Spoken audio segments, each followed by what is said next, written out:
अस्सलाम वालेकुम दोस्तों, आई होप कि आप सब लोग खैरियत से होंगे, मजे में होंगे और मजेदार सी सर्दियां जो है ना एंजॉय कर रहे होंगे। तो मैं यह मॉल आई थी, तो ये देखें सारी स्नो जो है इन्होंने रोड से और साइडों से साफ करके जो है ये इसी तरह से माउंटेन पूरे बना देते हैं स्नो के, और काफी ऊंचे यानी तकरीबन 2-3 फीट ऊंचे तक के जो ना पहाड़ खड़े किए हुए इन्होंने। लेकिन ये अच्छा है कि बाकी एरिया क्लियर कर देते हैं सर्दियों में। तो स्नो तो आके चली जाती है, लेकिन जाहिर सी बात है मेस तो हो जाता है। फिर भी इन्होंने इस दफा जो ना काफी सफाइयां की हैं, यानी कि रोड बिल्कुल क्लियर और ड्राई हैं। बाकी जो ना ये जो साइड वॉक्स के एरिया हैं ये भी बिल्कुल क्लियर किए हुए इस दफा, वरना कभी इतनी जल्दी जो ना स्नो साफ भी नहीं होती है। लेकिन मे बी ये कि इस दफा इन्होंने ज्यादा हार्ड वर्क किया है, तो स्नो आने से पहले ही जो है ना पूरी तैयारी करके सॉल्ट वगैरह डाल देते हैं। तो इसलिए जो ना इस दफा शुक्र है कि कोई इस तरह की कोई बड़ी जो ना मिसहैप नहीं हुई है। तो मैं इस वक्त जा रही थी, मुझे कुछ काम था, तो मैंने सोचा कि चलें थोड़ी सी जो ना साथ साथ आपके साथ बातें भी कर लेते हैं, वीडियो भी शेयर कर लेते हैं। तो आज मौसम बहुत अच्छा था और तकरीबन स्नो वगैरह जो ना ड्राई हो चुकी थी रोड के ऊपर से भी। तो आज संडे का दिन था और मैं आई थी अपनी बेटी को ड्रॉप करने इधर। तो उसके बाद कुछ काम और भी थे, तो मैंने यहाँ पे जो ना ड्रॉप किया उसको, और उसके बाद मुझे फिर एक शॉप पे जाना था। कुछ मुझे देसी फूड आइटम जो ना उसकी ग्रॉसरी करनी थी, तो इसलिए देसी स्टोर आई थी। और यहाँ पे जो ना साइड में एक पान की शॉप भी मुझे नजर आ गई। तो मुझे बहुत जो ना अरसे के बाद मैंने कोई पान की शॉप देखी थी, तो मैंने सोचा चलो पान भी ट्राई कर लेते। बहुत अरसे से नहीं खाया था, यानी कि मेरे ख्याल है पाकिस्तान आने के बाद जो ना यहाँ पर कोई एक आध दफा ही खाया था मैंने, और ये शॉप नजर आई तो मैंने सोचा कि चलो ट्राई कर लेते हैं। तो ये सारी जो ना पान के लवाजमात नजर आ रहे हैं आपको। तो मैंने इनसे जो ना ये पान मैंने पूछा कितने का है, तो उन्होंने कहा कि ये $2 का है। मीठा पान में बनवा रही थी, और मैंने कहा कि भाई मुझे वो चूना वगैरह नहीं लगाए, सिर्फ ये कत्था जो ब्राउन वाला पार्ट है ना कत्था वो लगाया इन्होंने, और चूना नहीं लगवाया था मैंने, क्योंकि मुझे डर लग रहा था कि पता नहीं इतने अरसे के बाद खा रही हूँ कोई प्रॉब्लम ही ना हो जाए। तो इसलिए मैंने जो ना ये फिर ये गुलकंद डाल रहे हैं इन्होंने, मीठी सी सौंफ वगैरह डाली है। सौंफ में काफ़ी सारी चीज़ें मिक्स थी, वो धनिया सौंफ और काफ़ी सारी और भी चीज़ें थी उसमें, नाम नहीं पता मुझे क्या कहते हैं, लेकिन वो उन्होंने बताए थे। उसके बाद फिर ये मीठा खोपरा इन्होंने ऐड किया, और बिल्कुल जो ना जैसे हम पाकिस्तान वगैरह में शॉप होती है ना उसी तरह की बिल्कुल शॉप बनाई हुई थी इन्होंने। हाँ, बहुत साफ सुथरी थी, हाथ वाथ धोए थे उन्होंने पहले, और उसके बाद फिर ये सारी चीज़ें जो ना, क्योंकि वो हाथ से ही डाल रहे हैं, लेकिन उन्होंने पहले हाथ धोए थे। तो ये सौंफ और ये धनिया सारी चीज़ें रखी हुई थी। तो उसके अलावा जो ना इन्होंने इसमें मैंने छालियाँ बिल्कुल नहीं डलवाई थी, क्योंकि मुझे डर लग रहा था कि छालियाँ जो ना पता नहीं वैसे भी मुझे सूट नहीं करती। तो इसलिए बाकी ये जो ना स्पेशल, जब मैंने इनसे पूछा कि ये सारी चीज़ें नहीं डाली आपने, तो उन्होंने कहा ये जो ना कोई मीनाक्षी पान होता है उसमें डलती है। तो फिर नेक्स्ट टाइम मैंने कहा चलो मीनाक्षी पान नेक्स्ट टाइम ट्राई करेंगे। उसमें काफ़ी सारी चीज़ें वो ग्लिटर सी नज़र आ रही थी। तो बाकी ये सारी चीज़ें रखी थी ब्लू रिबन की, और जो पाकिस्तान में हमें मिलती है ना चीज़ें, और छालियाँ वगैरह थी, और सौंफ से पारी थी। तो ये मज़ेदार सा पान हम लेके जो ना निकल आए थे यहाँ से। उसके बाद चूंकि मीठा पान खा लिया था, तो अब दिल चाह रहा था कि घर आके ना कुछ यमी सा मीठा ट्राई करूँ, क्योंकि सर्दियों में तो वैसे ही दिल चाह रहा होता है ना कि चीज़ें गर्मा गर्म चीज़ें खाई जाएं, और फ्राइड फूड और फ्राइड चीज़ें ज़्यादा अच्छी लगती हैं। तो ये एक दफ़ा मैंने पहले ट्राई किए थे अंदर से ना, तो अच्छे बने थे उस टाइम, फिर काफ़ी अरसे से नहीं ट्राई किया, तो फिर मैंने सोचा कि चलो जल्दी से क्विक से बन जाएगा तो ये ट्राई कर लेते हैं। तो ये इसलिए मैंने इसको जो ना दूध बस सिंपल जो ना गर्म किया था, तकरीबन 1 कप जितना दूध था, और उसमें तकरीबन 1 कप से थोड़ी कम ही चीनी मैंने रखी थी। आप चाहें तो कुछ कम और भी कम कर सकते हैं अगर आपको ज़्यादा मीठा नहीं पसंद, लेकिन ये अंदर से थोड़े से मीठे ही अच्छे लगते हैं ना।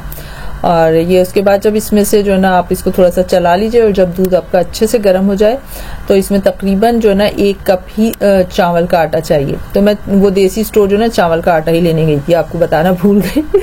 तो चावल का आटा हमें वहीं से मिला था, क्योंकि हर जगह जो ना देसी चीज़ें नहीं मिलती हैं हर स्टोर पे। ये राइस फ्लावर था, तो ये मुझे खैर वो फिर मिल गया था। बाद में मुझे पता चला कि ये वॉलमार्ट में भी था, लेकिन मुझे नज़र नहीं आया था। कभी कभी कोई चीज़ें कम भी ख़त्म भी हो जाती हैं। तो ये तकरीबन जितना मैंने जो ना 1 कप जितना ही राइस फ्लावर लिया था, और वो मैं इसमें ना ऐड कर रही थी चावल का आटा।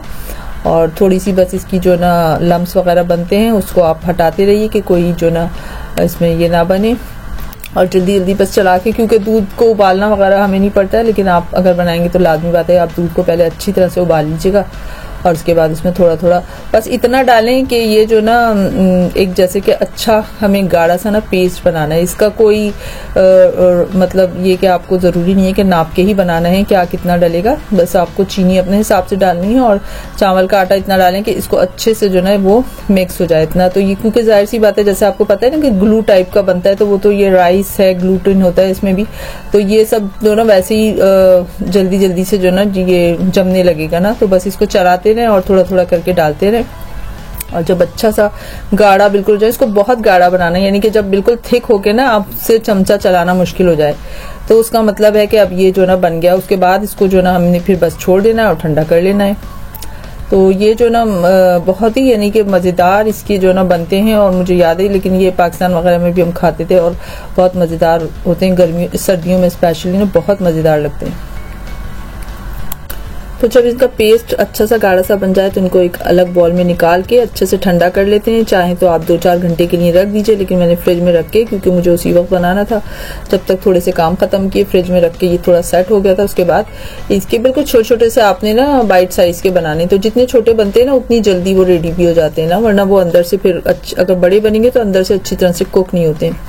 तो ये इस तरह से बस इसको जो ना आप बनाते रहें और बना के जो ना इसमें ससमी सीड्स मैंने ले लिए थे, इनमें रोल कर लें साइड से बिल्कुल अच्छे से तरीके से। कुछ लोग इसको बीच में भी मिला देते हैं, लेकिन मैंने इसी तरह से बीच में नहीं मिलाया था और इनको बस ऊपर से जो ना अच्छे से रोल करके और फिर जो ना इनके तेल में फ्राई करना। तो बस तेल इतना ले लेंगे कि ये थोड़ा सा जो ना इसके अंदर हाफ से ज़्यादा थोड़े से डिप हो जाए, तो थोड़े छोटे साइज़ के बनेंगे ना तो वो ईजी रहेगा। बहुत ज़्यादा तेल वेस्ट भी करना अच्छा नहीं होता ना। तो खैर ये मैंने कढ़ाई में तेल ले लिया था और उसके बाद जब इसको बिल्कुल स्लो आंच पे बनाएं, यानी कि लो टू मीडियम रहेगी ना, तो उस पर ये बहुत अच्छे से क्रिस्पी बनेंगे। अदरवाइज अगर फ्लेम थोड़ा सा भी हाई होगा ना तो वो जल्दी तिल जो ना ब्राउन हो जाएंगे। तो इनको आपने ना लो टू मीडियम पे रखना है, यानी कि शुरू में तो ना तकरीबन मीडियम फ्लेम पे आप इसको अच्छे से, जब तेल गर्म हो जाएगा ना आपका, तो उसके बाद आप इसको बिल्कुल स्लो कर दीजिए और तकरीबन मैंने गैस मार्क जो है 3 पे रखा है इस वक्त, ये 3 to 4 के दरमियान में है। तो इसमें ये जो बहुत अच्छे से यानी कि अच्छा टाइम दीजिए, 5 to 6 मिनट में जो ना दोनों साइड से अलट पलट के ये बिल्कुल अच्छे से क्रिस्पी होकर रेडी हो जाते हैं। तो अंदर से बनाने का वैसे एक तरीका ये भी है कि आप सिंपल जो है ना दूध को अच्छे से बॉईल करके ठंडा करें, उसमें अच्छे से चीनी मिक्स करें।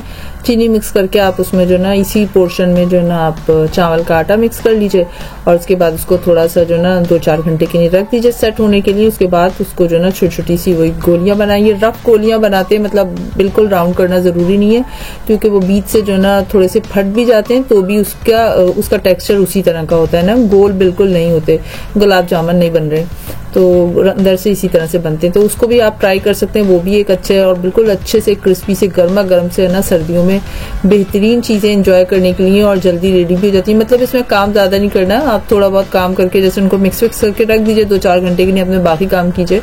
या बाद लोग 8 से 9-10 घंटे भी कहते हैं, ताकि उसमें ना थोड़ा सा खमीर भी, अगर गर्मी के मौसम में तो 4-5 घंटे में तो हल्का सा खमीर आता है, लेकिन बहरहाल आप 3 से 4 घंटे में भी ये ऑलमोस्ट जब सेट हो जाता है आटा तो अच्छे से रेडी हो जाते हैं। तो एंजॉय कीजिएगा, बनाइएगा जरूर, मुझे बताइएगा कि आपको कैसे लगे, यमी यमी से अंदर से।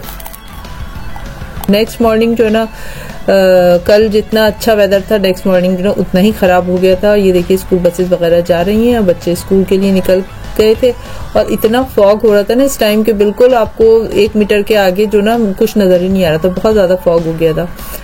तो इसलिए सुबह सुबह का टाइम है तो सब लोग स्कूल के लिए निकल रहे हैं, तो मैं भी अपनी बेटी को छोड़ने जा रही थी स्कूल।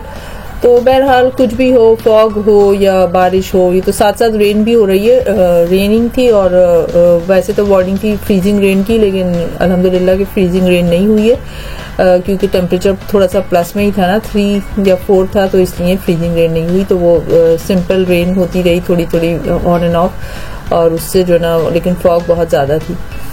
तो बहरहाल ये सब तो यहाँ का वेदर है और चलता ही रहता है। इस सब में जो ना बहुत एहतियात के साथ, प्रिकॉशंस के साथ और सारी सेफ्टी मेजर्स लेकर हम चल रहे होते हैं। तो जनाब ये था आज का व्लॉग, उम्मीद करती हूँ कि आपको पसंद आया होगा और अपने कमेंट में ज़रूर बताया करें कि अगर आप कुछ और कनाडा के बारे में देखना चाहते हैं या जानना चाहते हैं तो मैं पूरी कोशिश करूँगी कि उस टॉपिक के ऊपर जो ना व्लॉग बनाऊँ। तो इंशाल्लाह जो ना फिर नेक्स्ट व्लॉग में आपसे मुलाकात होगी, तब तक की जो ना अपना बहुत सारा ख्याल रखिएगा, दुआओं में मुझे याद रखिएगा और नेक्स्ट किसी अच्छे टॉपिक के साथ फिर इंशाल्लाह मिलेंगे। तब तक के लिए अल्लाह हाफिज।